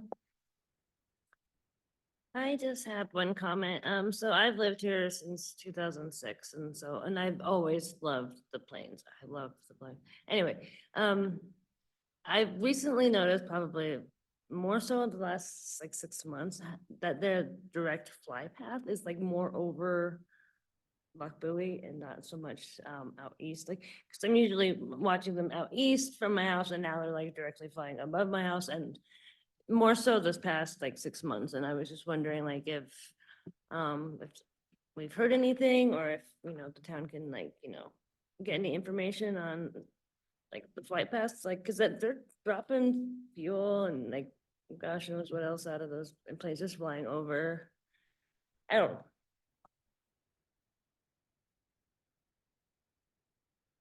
To my knowledge, I'm looking over this way, the FAA hasn't reached out, or Denver Flight Operations reached out to the town to talk about their flight flight paths. But we could certainly find out some information. Cause I think I might have heard, and this could just be, just speculation, but like the planes can't fly, aren't allowed to fly so many feet above residential areas, or I'm not sure. I know there's like stipulations on, the height. I don't know exactly for sure, but I was just noticing it more and more, and then just knowing that the planes do,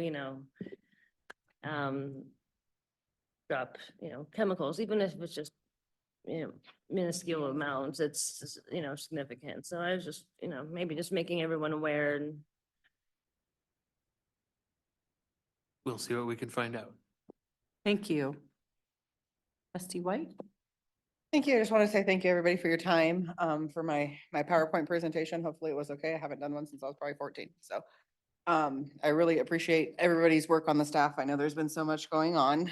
And other than that, I would actually agree with the odd comment from trustee Bristow.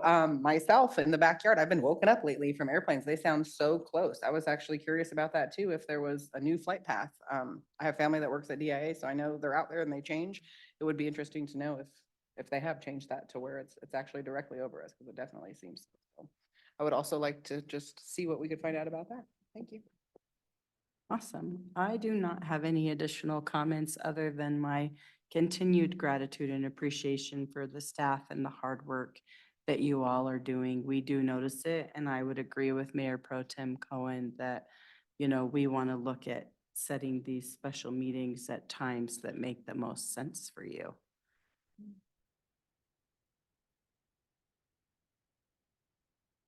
Yes, sir.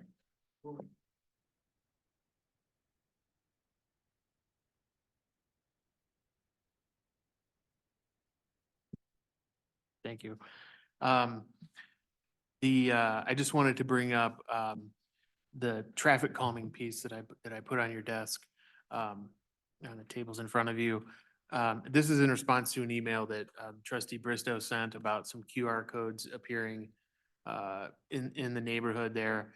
And on, social media, I've seen I think it's a change.org petition to, request speed bumps, which are just generally called traffic calming devices. And I started to do some research on some policies that they have, and there's another one that I'm a well-known tree killer, and there's a very nice 77-page report from a community. I mean, you can put as much time into it as you want. But it's very nice, but it goes over the pros and cons of every type of traffic calming devices, road configurations, things that you can, low hanging fruit, things that really are budget intensive. So it goes over some pro cons, but I just wanted to kind of put that out there because I know that there's some need for that in the neighborhood. I just wanted to, recommend, and we'll talk about this through the budget process of things we can do. But, it really has to start with the neighborhoods, the residents, and then there's a way to do it. It's literally not just go out and throw some asphalt and make a speed bump. A lot of thought and design has to go into that, which means a lot of money has to go into that. So, and I know, where you live is what you know for sure. I mean, you drive it every day. But policies like this really have to apply townwide. So that's one thing we have to think about when, we get things brought to our attention. But it is on our radar, and we'll be talking about some of this throughout the budget process and allocate some funds for some studies, some pilot projects. One thing we have in our inventory right now in the police department and is a little device that we can put up. It's kind of a radar, and it shows what speeds are. And so you may have had that presentation at some point and brought to you, but that's something as we get complaints, we can install that device and really get some data on what's going on there, which, enforcement, speed trailer, those things are the things we can do today. And they do have a limited impact, all that stuff's there. It affects the speed, and then all that stuff goes away and everybody's back to normal. But it's all people in the neighborhood unless there are collector streets or big through areas, like the speeders are the people that live there in the neighborhoods. But it is on our radar. AJ, it just makes me wonder, if I recall correctly, a couple of years back, when we were putting that machine out quite often on Jewel, people were having to like either call or fill out a form. There was a form to have like a speed study done. And do we still have a form online? A request? Yeah, I don't remember having that. In the speed sign that we had that used to collect data, that is not something that we have anymore. Now, Public Works has a more, actually a more robust system that it's not a speed sign. So it looks like a camera. It just looks like one of our license plate reader cameras that they put out there. So you don't know it's there. So they're getting true and accurate study of that. So, if I get complaints about certain areas of speeding, I'll let Chris know and he can put that out there and we can see what's going on. Yeah. I don't think they need to fill out a paperwork or anything for it. I think we can just do it. Yeah, that's our traffic data analyzer that was in the budget. I think I might have given everybody a quick little presentation about it in the past. But it does collect data. We're still fine tuning, learning about the device and how to download the information without deleting it. We have, one successful deployment where we've collected a lot of great data. And yeah, we're working pretty close with PD to identify some of our hot spots and targeting some strategic areas through town where we can, maybe put it to some good use. Thank you. Yeah, the form is still online. So. It's just through the town of Lockbuoy. It just says traffic calming request form. Let me go to the bottom. It doesn't say who to turn it Yeah, in see, to, I've but never I'll be happy to forward it to. Don't both of remember you. ever seeing that form. look at. But, hey, Yeah, this is, Brian had sent it to me when I asked about it years ago, so I found it in my email. Yeah, we appreciate anybody letting us know what needs to be changed on the website. And so hopefully we'll have someone that can help us with that, quicker. Next thing I want to bring up, from time to time, we get notification of an opioid settlement that's taken place between the state usually, or multi-states, and a drug manufacturer, for example. The last one was Kroger. My understanding is when this has been brought up to the board, the money that would be received if we opted into the settlement, because that's what they asked, you want to opt in or do you want to opt out? To opt in gives a small financial consideration, and there's limited ways to spend that, and then the administration and accounting of it usually just isn't enough, or enough resources internally to have some program to fund that with. So my understanding is the town has been opting out of that. What that means is, although the funds don't come directly to the town of Lockbuoy, they usually come to the county. And so those funds are made available regionally and can still help our residents if the county or some other organization applies to use those funds because they're out there. So I just wanted to maybe take a quick temperature to find out if we still want to continue doing that. We got one recently, and so I thought, why don't I just ask if we want to continue to opt out and have those funds available regionally, or, pull those into the town, I'm sorry. Why wouldn't we just opt in and then throw that money into like a savings? Or is there like a certain parameters you have to spend this money on X, Y, and Z before? So they're all a little bit different, but generally those funds are meant to fund programs to react to and remediate problems caused by the opioid epidemic. So like counties with Health and Human Services departments can utilize those for programs that are actually appropriate to the original intended use. We don't have any Health and Human Service related programs. No, most municipalities don't. Denver does, but, and so I think that's why generally as a rule. And I know that the recent one we got was from a King Super settlement, I think, if I'm right.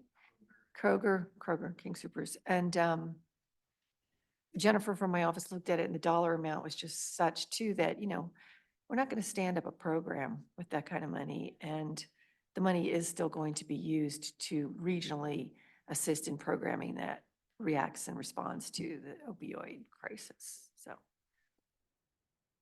I got a question.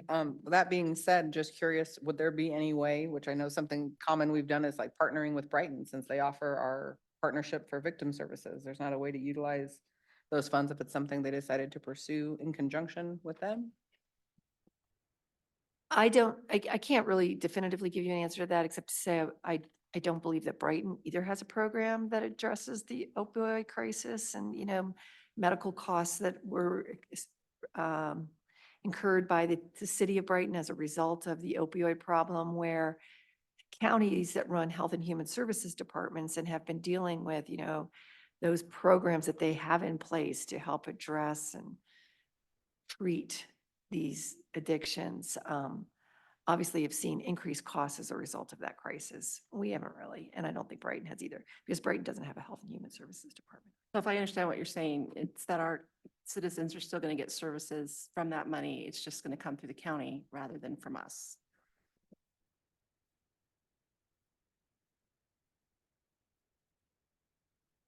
Does anybody have a strong opinion about opting in or opting out?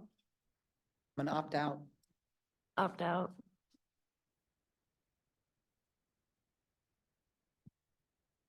Sorry, I was just trying to think. And it's taking a minute now. I'm okay with opting out. I have and letting the county handle it. I do have a question, and that is, I get that we are not going to stand up a program, but do we know if any of these settlements allow for us to use the funds to make sure that our law enforcement folks have the tools they need for like Narcan or what? I don't, what else? I'm way out of my depth. So our Narcan is provided to us if it's all right. We get it through grants already. We have never had to pay for any Narcan that we carry. Now, I don't know if that will change tomorrow, but it's all through, we're able to get that for our use and have deployed it many times, too many times. That's a great question. I anticipated that question and we had a conversation about this to see if, and we'll look at some of the next ones coming up to see if we could do that. But yeah, the police department gets what they need at no cost to us. And I even, I thought, I don't know, it's something that we could have available to hand out to any residents that want to come in and just pick up, a little thing of Narcan. So that's something that would be pretty straightforward to do, get the supply, use these funds and have them available. So that's something pretty easy we could look into without having to administer or partner. Or get a new shop back. I mean.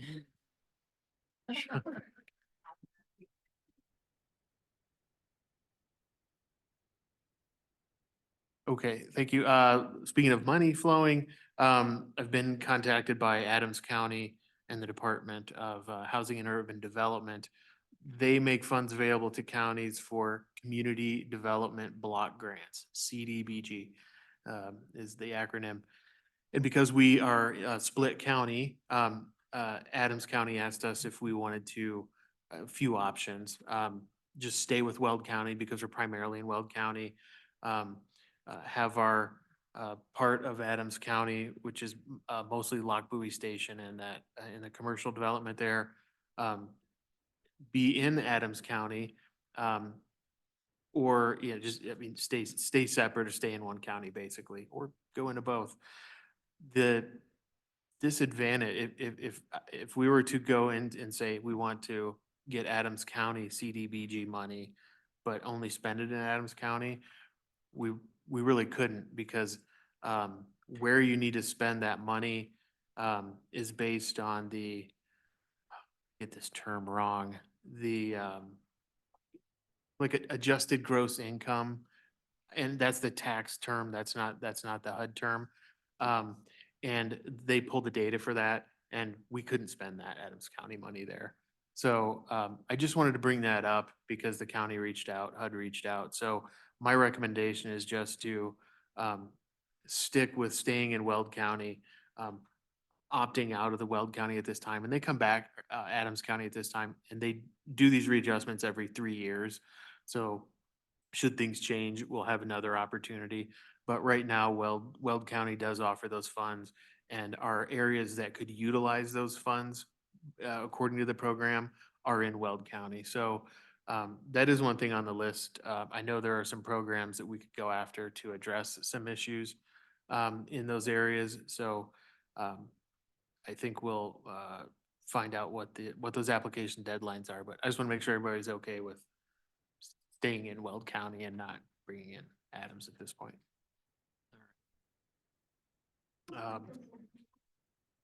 And I think the last thing, second to last thing, I was contacted by a resident who also contacted Brian before me, knowing that we have agreements with the Fort Lupton Rec Center and the Brighton facilities as well. Her request was to ask if we could reach out to the Commerce City Rec Center. Is that something that you'd like me to look at, or is it a little too far away, or I mean, it's just. Ask, I mean. I thought it had been done. I feel like I asked that question a couple of years ago, but it doesn't hurt to reach out. Yeah, for sure. Is that specifically about the pool? Probably don't know, but that's my guess. Yeah, is it called like Buffalo Yeah. Run or Yep, something like? Buffalo Ridge. Buffalo Ridge, yeah. It's that facility they specifically asked about, so. My only question then, if we're gonna go farther south, are we gonna go north to Carbon Valley? That would be my question. I mean, Commerce City is Adams County, Commerce City, and you're still gonna have the problem with residency. I mean, I guess I take my kids to all of these rec centers, so let me tell you that I guess the biggest difference is gonna be amenities at the facilities, like Commerce City offers gymnastics, which is not offered at Brighton and it is not offered at Fort Lupton. It is offered at Carbon Valley. So I guess it just depends on, like I said, I'm always gonna wanna stay in Weld County, I'm never gonna wanna spend money there. So if we're gonna do it based off of amenities and making sure that people have access to other programs such as, things that aren't at these two, as rec center, gymnastics, pickleball, things like that, that might not be at these two facilities. I just think it's always good to offer a Adams and a Weld for those. Is there I have no idea how this program works. Do we have to spend money with these agreements? So we sort of have to evaluate based on that, right? Yeah, and it would be tough to evaluate, I mean, because they may require a minimum, they may give us in-district rates or out-of-district rates. It's just that the town is picking up the tab for any residents that use it. Again, I just thought I'd bring it up. It sounds like there's enough interest to find out some more information about that specific to this facility. Would you like me, Trustee White, to approach the Carbon Valley I Recreation would, I pay District? an arm and a leg for dance there, so yeah, that'd be Okay. great to know. We'd like you to have all your arms and legs. AJ, I got a question, just a clarification, sorry. They don't pick up the tab for the resident, right? They pick up the difference between in-district and out-of-district cost. I think that's how that works. All right. Yeah, and it's only available on the family pass, so you can't do like just a single visit. It has to be an annual, either a single person or a family pass. That's not when I did it, it was, you could only, at Brighton, you could get the individual, but you could only do it for the annual. But at Fort Lupton, it was still the individual, but you could only get it, but you could get it month to month.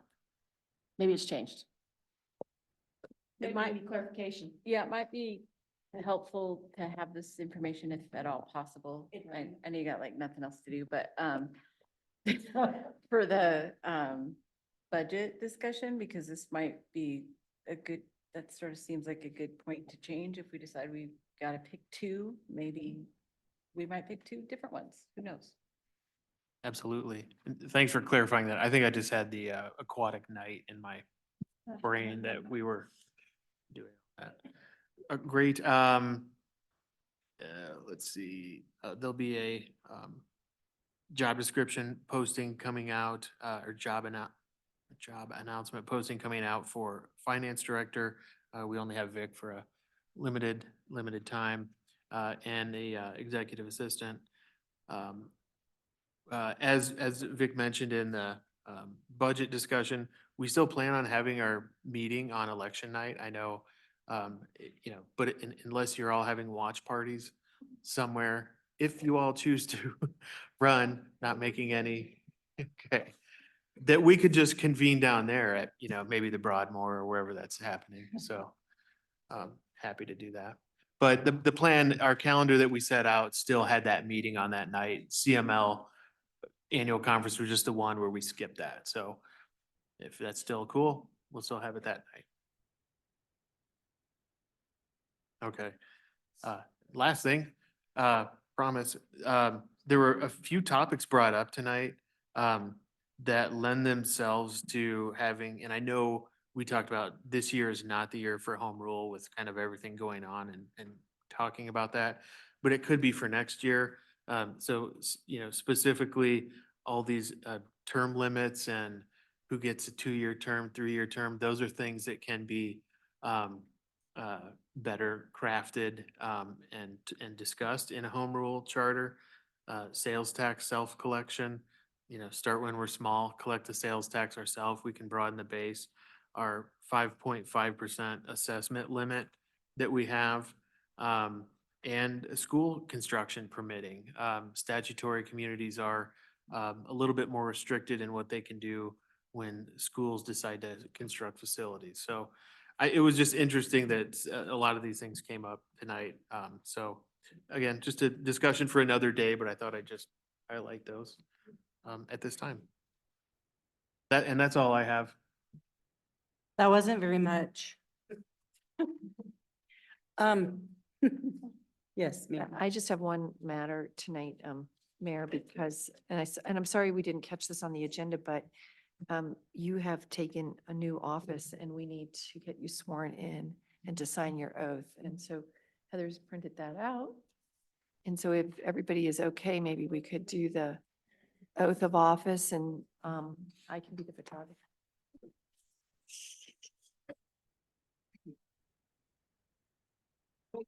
You don't want to be in the picture? I think you should.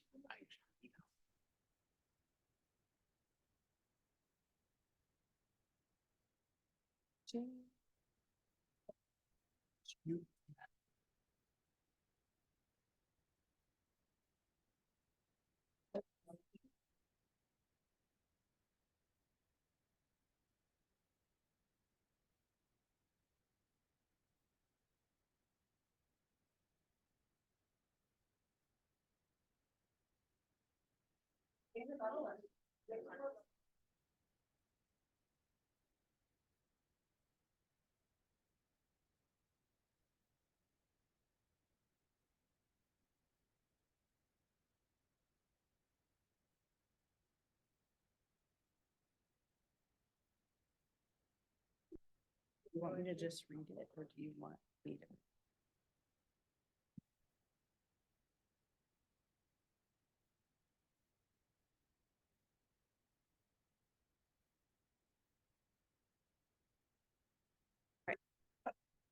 I, Jamie Jeffrey, I, Jamie Jeffrey, do swear that I will support the Constitution of the United States, do swear that I will support the Constitution of the United States, the Constitution of the State of Colorado, the Constitution of the State of Colorado, and the laws of the State of Colorado, and the laws of the State of Colorado, and the Town of Loch Buoy, and the Town of Loch Buoy, and will faithfully perform the duties and will faithfully perform the duties of the office of mayor of the office of mayor upon which I am about to enter upon which I am about to enter to the best of my ability. to the best of my ability.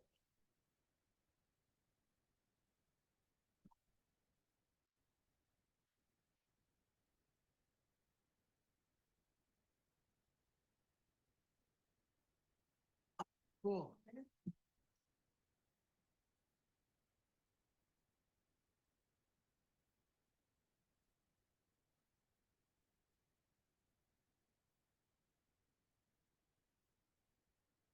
Mayor, if I may, I have one thing that, all the talk of Adams County kind of sparked, something. Earlier this week, I received a notice that, remember, our IGA with Weld County or Adams County for a joint, road resurfacing project east of the highway. That is slated to begin, in the early part of August.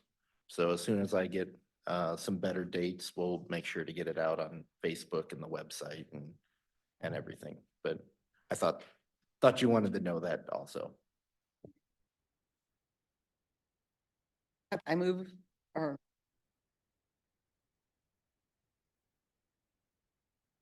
Okay, I move this, right? I move to go into executive session pursuant to CRS section 24-6-4024B with town council for legal advice and to answer legal questions on pending litigation, library and annexation matters, and on other annexation matters. second, I have a motion and a second to move to executive session. Roll call, please. Trustee Westcott? Yes. Trustee White? yes. Mayor Pro Tem Cohen? Yes. Trustee Bristow? Yes. Mayor Jeffrey? Yes. And the motion carries. Thank you, everyone that's been here tonight. Have a good evening. We'll give a couple minutes to do a needs break if you need one and to let the room clear out.